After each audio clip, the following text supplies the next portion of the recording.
Nice. He's like the little unsung hero. He sits back there all quiet, and but you know he carries a big stick. Yes. You know. Nice. You know, with this flood issue, it's a hot topic right now. I'm sure people are going to speak about it. And what I would like to do is, you know, everybody hears, well, this is what's, you know, something's being done, or what is something being done. We don't know.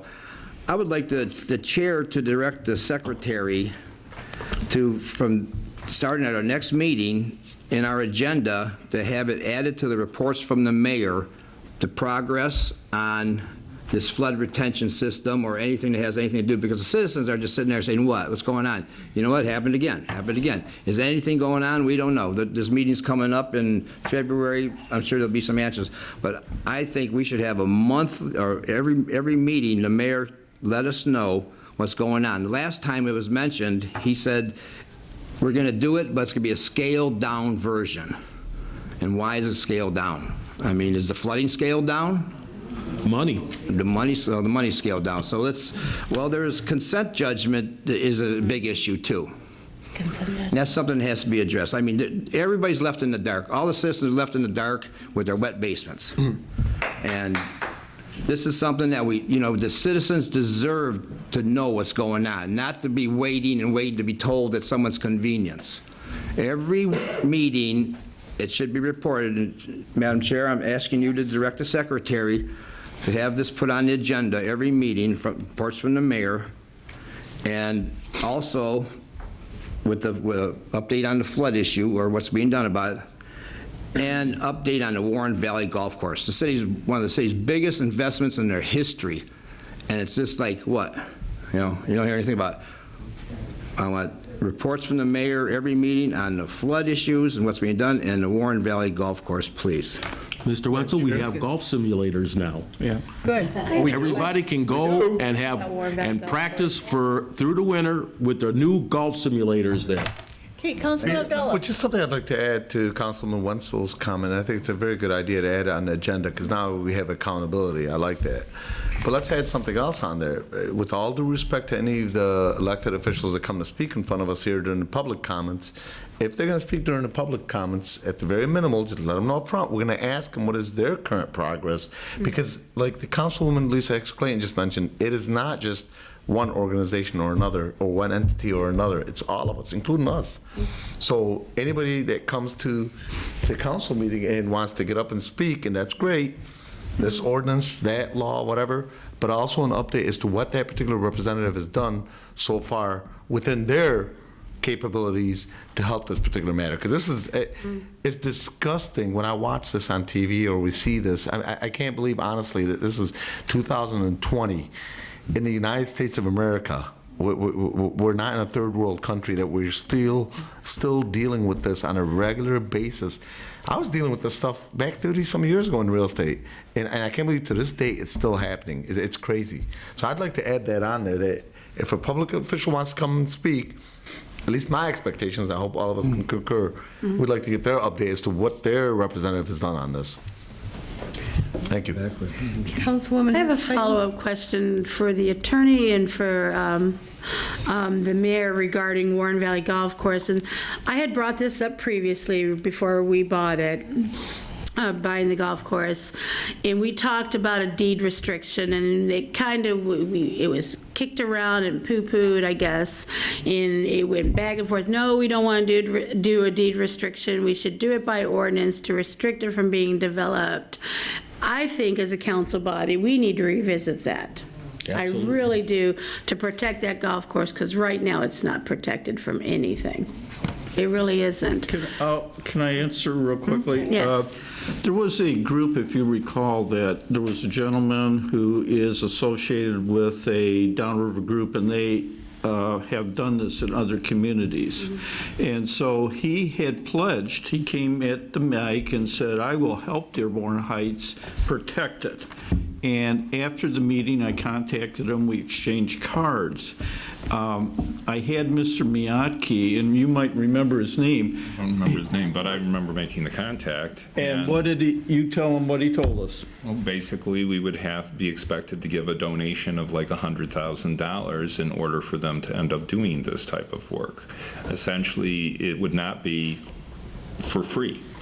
And so we could end up doing this, but they would be expecting that they would, in order to enforce things into perpetuity, would be expecting to have a donation, a fee, however you want to put it, for $100,000 to end up covering the cost of trying to enforce this into the future. So I'm going to ask our city attorney to come up, and we'll do our own restriction on the deeds, but I was hoping, because they had been through the process. The other thing you should be aware of, we became aware late last year to the fact that Wayne County took some netting down at the golf course that we were not aware of off of Ann Arbor and Dearborn Heights Parkway. And so we are in the process, and I've indicated to Mr. Haddad and the Eric at the golf course that we need to replace that, because some of our residents are getting golf balls coming right through. But we didn't know that they took this netting. I had also contacted Commissioner Webb, who was mystified and indicated that she didn't know this netting had come down. We don't know why it came down, but she's investigating if it still exists. Is it in a condition that it could be put back up? If not, we have already started looking at a replacement. Brian's been doing a good job on that. Shouldn't Wayne County do that? I mean, we bought the netting with the golf course. Yep. If they took it down, they owe us a net. Okay? Wouldn't Eric know They since owe he's us a net. See, wouldn't Eric know about that since he's been there when it was Wayne County and now we own it, to know when that netting was removed? Well, I'll ask the recreation director to get more specific on that. I mean, they owe us a net. They took it down.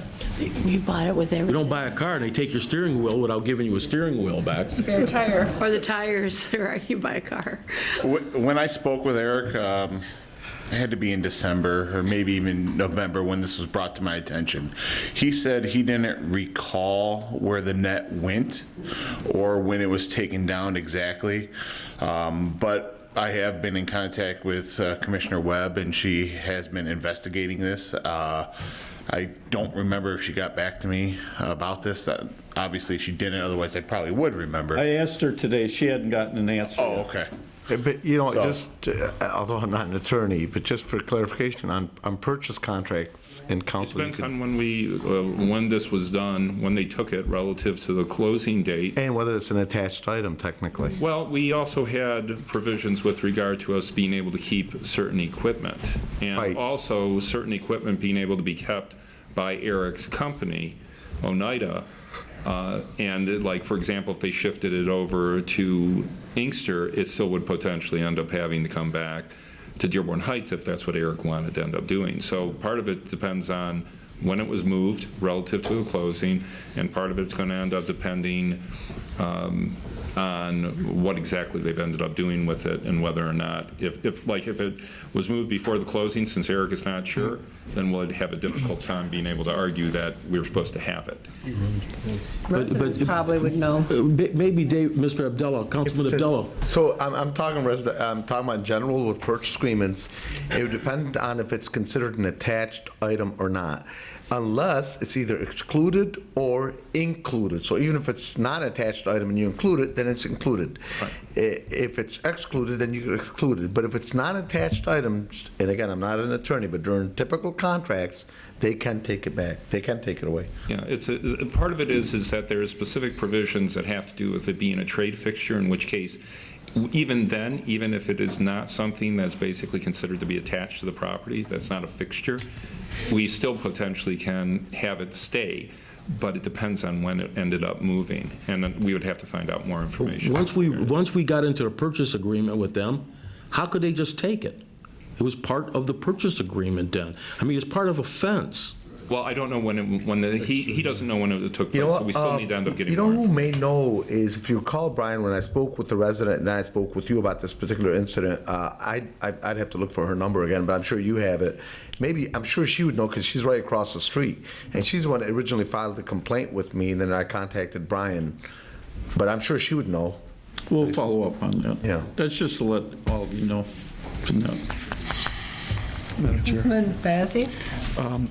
Yeah, first, I'd like to thank the council that voted for me for the pro tem. It's an honor to serve another 2 years as the pro tem. I appreciate it. I have a question on, for the mayor.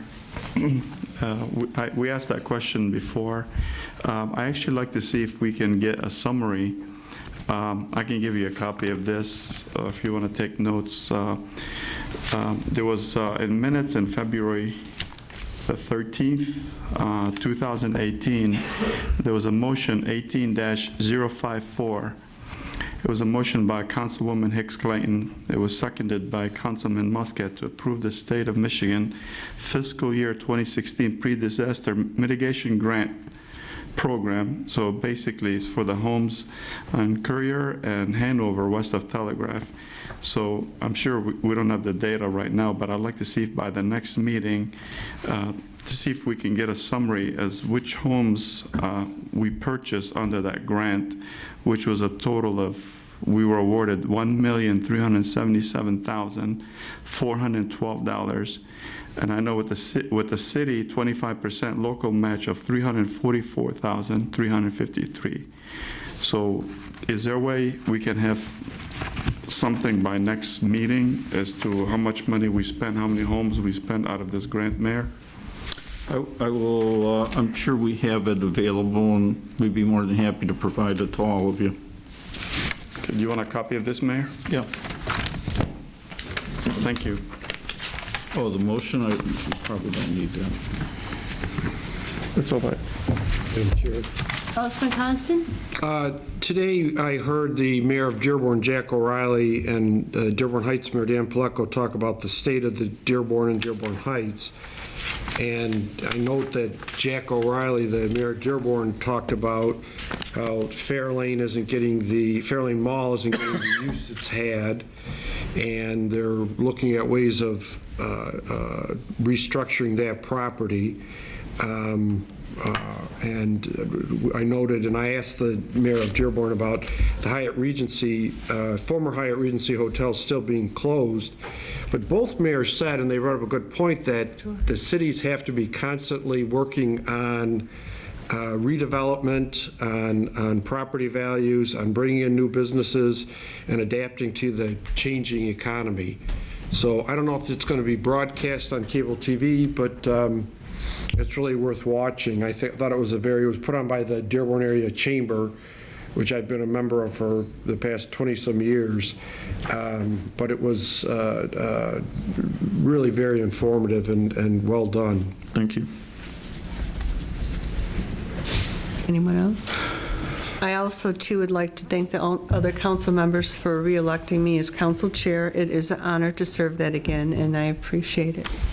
And we're all together on this. And we know Dave, why he likes to not be, because he's in the restroom. That's one privilege I don't have. I'm stuck here till the end. At this point, I would like to open it up to public announcements from the public. 5 minutes. Come to the podium. Hello, Council Chair and Mayor. Just want to touch on a couple of upcoming programs. First off, Monday, January 27th at 7 p.m. at Carolyn Kennedy Library, we will be discussing Antarctica, Life in the Extreme. Join Dr. Oren Gelderloos, who journeyed to this continent of ice and snow, and learn about the many fascinating creatures that have evolved in this harsh environment. Also, with this new year, we're starting a couple of new programs. The first off, starting in February, we're going to be getting on board with Hoopla. With this service, you can download movies or audiobooks or books, a certain number per resident for each month. So we're going to be doing that starting in February. Also, another program we're doing this year, libraries across the state often check out esoteric items of need to their particular community. We have started a program where the first of these items we're going to get is checking out floor level carpet fans to help dry floors on the event of a weather emergency, or to simply use for cleaning or drying floors or paint or whatever, or for inflatables. We're going to have a few available at JFK to start, a rather modest amount, and may add more as required based on demand. So that's all for now. Thanks for your time, and see you at the library. Thank you. Any other announcements? Nancy? Yes, it's that time again, guys. It's the beginning of January, and our meeting for the first month is going to be on a Wednesday due to the unavailability of the building on Thursday, and it will be first responders. This is for South Dearborn Heights Civic Association, and so it will be on the 22nd, which is next Wednesday, and it's going to be at the Westwood Admin offices located at 3335 South Beach Daily, 7 to 9 p.m., and that is the South Dearborn Heights Civic Association. And we already have Fire Chief Brogan committed. I believe, and our neighborhood person will be there, our neighborhood watch. I don't think we have 911, and hopefully we have a commitment from two gentlemen in the the building here. I think Deputy Police Chief will hopefully fill in because the police chief was commended for Thursday, but he teaches on Wednesday. And I hope to also have our emergency person there. So if you want to meet and greet, ask questions, this is the place to come. And then in February, we will be having our second meeting, which will be on the fourth Thursday, and that'll be the 27th. And the rest of the year through October will be the fourth Thursday of the month, again, 7 to 9. And at that meeting, we will have the Westwood Community School District Superintendent, Dr. Stiles Simmons, who will talk about an upcoming possible millage for District, what used to be District 8 is now Westwood Community, and something about a sinking fund that you might want to read up on before we talk about it. And I believe it's $3 million increase for people living in that area, and it will be dedicated as to how much your house is assessed as to what you will be paying. So that will be of interest, and hopefully, as Walt talked earlier, the election coming up right behind that, he's planning to be there with us, and if you have the questions, I'm sure he has answers. And Walt, one thing on our absentee ballot, people are asking me, they seem confused. There are two spots. You can sign if you want one because you're over 70, or you can also sign that you, there's two questions there in the top part there. And they're confused. Do they sign both, or do they sign one or the other? There are no questions. There are no requirements anymore. There's nothing. None whatsoever? There's no age restrictions. Anybody can obtain a absentee ballot. Okay. Now, do they have to ask for one every time, or just? That seems to be some confusion. If you're on, and that'll be addressed in our presentation, but if you're on the permanent absentee list, all that does is guarantee you folks for an application to be automatically sent to you. For each and every election, you must reapply. We check your signature on each and every election. We have to make sure it is really you that wants that ballot, that somebody else didn't request it for you. We have to make sure that you're still a City of Dearborn Heights resident and that you're still registered in the City of Dearborn Heights. So people call us and say, I always got the ballots, I never had to apply before. You do, folks. You do. You have to apply each and every election. In August, there'll be a dual application for both the August and the November presidential, but you have to apply for every election. And again, come to our February meeting, and he will enhance it further as to why we have to follow those rules. Thank you very much. Thank you. Is there any other public announcements from the committee? Director Hatch. Yeah. Good evening, Mr. Mayor, Council Chair, members of the Council. A couple of announcements real quick.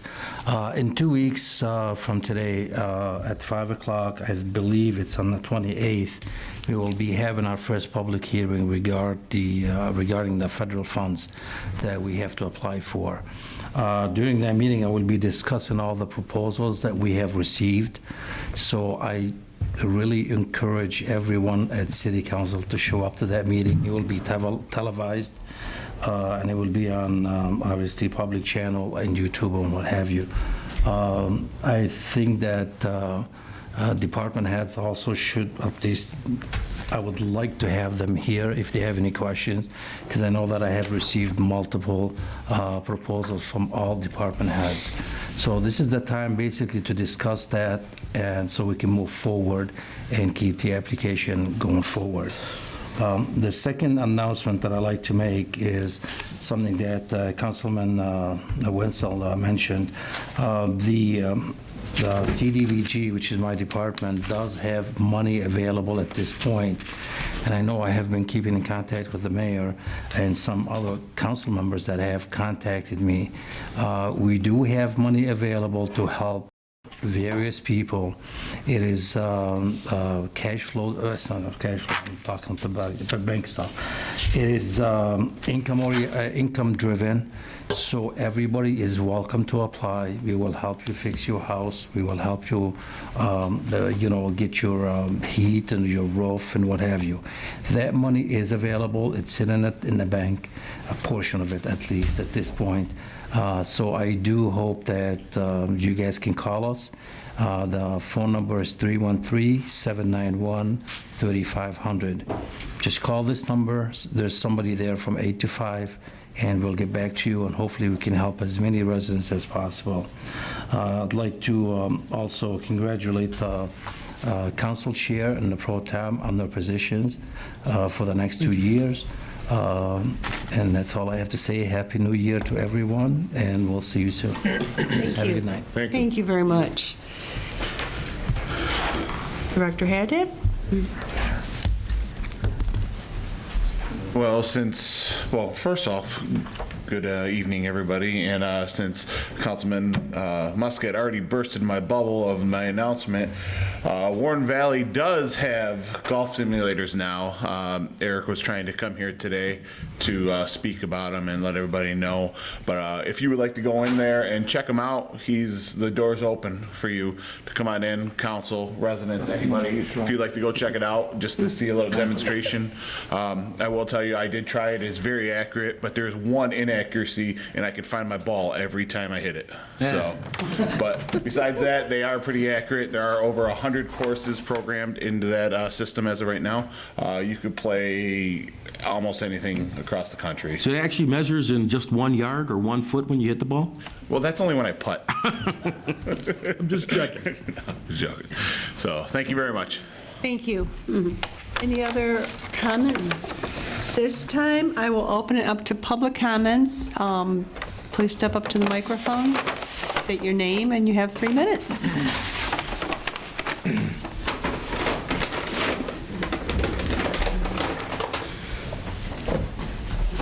Good evening, Council Chair. I forgot to congratulate you and Councilman Bazey on being reelected this evening. Thank you. I just want to take a minute to recognize Larry Domsky. Probably never thought I'd do that, did you, Larry? Larry and I worked together for 20-plus years in Taylor. I was a police officer, and Larry Domsky was a lowly, we used to call him a hog celery. He was an auxiliary police officer, and he retired from the Taylor Auxiliary Police Department as the chief of police. Larry was also a contractor. He had his own business for a while. He was the director of the building department and a building inspector, if I got all that correct. Is that correct, Larry? Oh, excuse me, Supervisor. So Larry's a man of his word, integrity. You can trust what he says.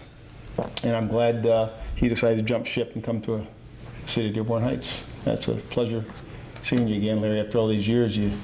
He actually worked on my previous house in Dearborn Heights and put some good siding on it. Did a hell of a job, too. I'd just like to say a couple of things. The council had to, at the last, I believe it was the last meeting before, after the audit, had to increase water rates over the next 5 years, I believe it was 6.5%. And you have to do what you have to do. We all have to bite the bullet, and we all have to do what we have to do. But the 6.5%, everybody has to kind of remember, it's compounded. It isn't just 6.5%. It's 6.5%, and then 6.5% on top of that 6.5%, and then 6.5% on top of that 6.5%. So it isn't just it's a big pill for people to swallow, especially those that are on a fixed income, our folks that are retired, and folks that are getting up in age. So it's a big chunk for them to take. And yes, I did say something this evening about, pay raises, and it wouldn't be such a problem if when that commission, the local officers compensation commission, kind of took into account the fact that, and I want to see, especially like our hardworking clerk, okay, I can speak a little bit about because I've got a chance to know him a bit, put in all these hours, he deserves to be paid. Everybody deserves to be paid. But they're comparing other cities and other elected officials, and these folks are working 5 days a week. Well, I know you, sir, are working a lot more than 5 days a week, especially on elections. We need to get our city back on 5 days a week. Everybody's paid here. All the residents in the city are paid. We paid our dues. We had the override. The city's doing better. I'm sure all of our employees would like to get paid for 40 hours instead of 32 hours. We all want to get back to doing our best to get back to 40-hour work week. We need to work together, pull the obstacles away, and get everybody back to 40 hours a week and get everybody on an even playing field. Thank you. Thank you. Yes. Any other public comment? Come to the microphone, state your name, and you have 3 minutes.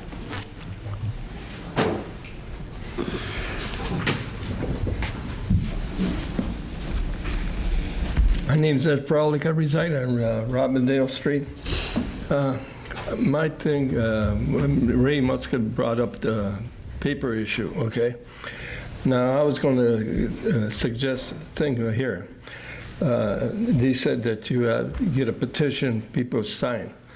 What if I collected all the papers, and that on the papers, it says free press on it, okay?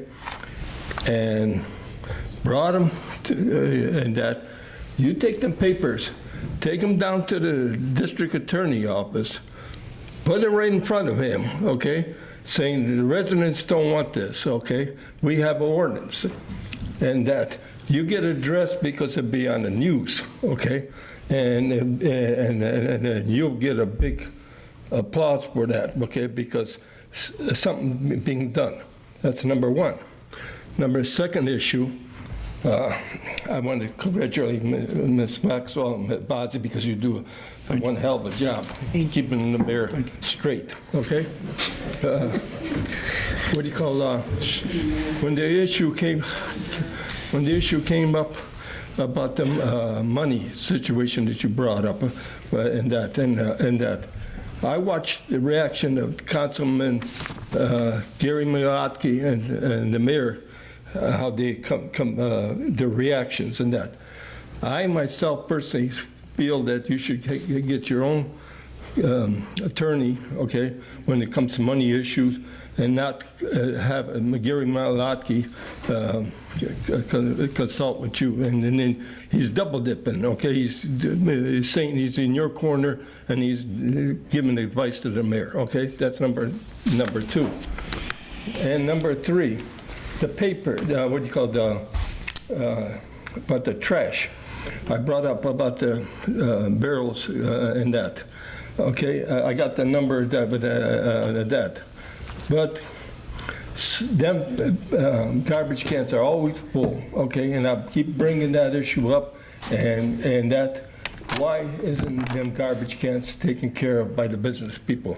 That should be automatically. The ordinance officer needs to go to every one of these business people and say, hey, you need to call what do you call it? Like the DPW director says, call him, okay, and everything.